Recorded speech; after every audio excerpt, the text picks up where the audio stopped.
ओम श्री गणेशाय नमः। ओम श्री राधे कृष्ण शरणं मम। सिया राम लखन हनुमान शरणं मम। श्री पितर महाराज शरणं मम। देव ऋषि नारद जी महाराज शरणं मम। श्री सुखदेव जी महाराज शरणं मम। गुरुदेव प्यारे शरणं मम। प्यारे प्रभु जी, आइए हम श्रीमद् भागवत जी के अष्टम स्कंद के 5वें अध्याय की कथा श्रवण करें। प्यारे भक्तजनों, 5वें अध्याय की कथा प्रेम पूर्वक श्रवण कीजिए। ब्रह्मा जी तथा देवताओं के द्वारा भगवान की स्तुति करना। गए देव ब्रह्मा के पासा, ब्रह्म गए निज प्रभु निवासा। देवन स्तुति कीन्ही भारी, प्रकट भये तब श्री असुरारी। बोलो श्री कृष्ण चंद्र भगवान जी की जय। स्वामी राधा रानी महारानी जी की जय। श्री सुखदेव जी बोले, हे राजा परीक्षित, 5वें मनु रैवत हुए। ये तामस मनु के सगे भाई थे। उनके पुत्रों के नाम अर्जुन, बलि, विंध्य आदि थे। विभु नाम का इंद्र था। भूतरप नाम के प्रधान देवगण थे। हिरण्यरूपा, वेदशिरा, ऊर्ध्व, बाहु आदि सप्तऋषि थे। शुभ्र ऋषि की भार्या विकुंठ के गर्भ से भगवान विकुंठनाथ का अवतार हुआ, जिन्होंने लक्ष्मी जी के कहने पर विकुंठ धाम का निर्माण किया। 6वें मनु चाक्षुष थे। इनके पुत्र पुरु, पुरुष, सुद्युम्न आदि थे। मलद्रुम इंद्र का नाम था। आपा आदि प्रधान देवता थे। हविष्यमाल तथा बारक आदि सप्तऋषि थे। वह राज की भार्या संभूति के गर्भ से अजित भगवान का अवतार हुआ, जिन्होंने समुद्र मंथन में देवता तथा दैत्यों की सहायता की थी तथा कच्छप अवतार भी ग्रहण किया था। राजा परीक्षित ने पूछा, हे भगवान ने कच्छप अवतार किस प्रकार धारण किया तथा समुद्र मंथन किस उद्देश्य से किया गया, उसकी कथा मुझे समझाकर कहिए।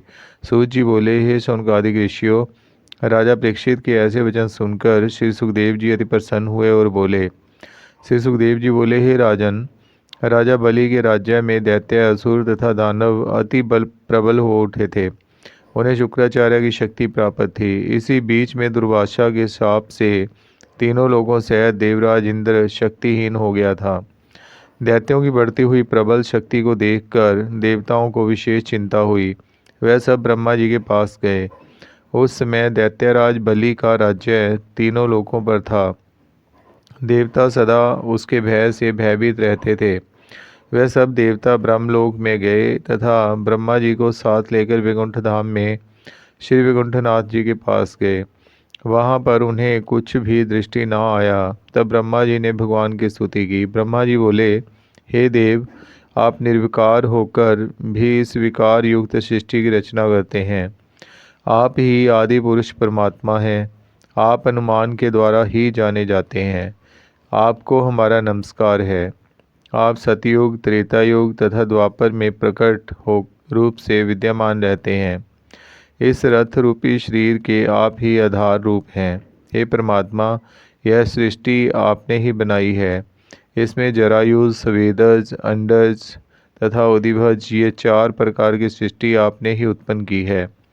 हे विश्वानी, यह चंद्रमा आपका मन है, सूर्य आपके नेत्र हैं, अग्नि आपका मुख है, काल रूप मृत्यु भी आप ही हैं, दिशाएं आपके कान हैं, वायु आपकी श्वास है, नाभि आपका आकाश है। हे विराट स्वरूप परमात्मा, आप हम पर प्रसन्न होइए।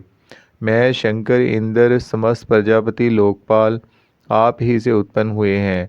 आपके मुख से ब्राह्मण, भुजाओं से क्षत्रिय, जंघाओं से वैश्य तथा चरणों से शूद्र उत्पन्न हुए हैं।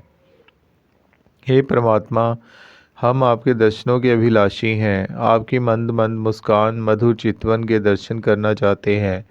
आप सर्वशक्तिमान हैं। मनुष्य जो कर्म करता है उनसे अधिकांश विफल ही रहता है।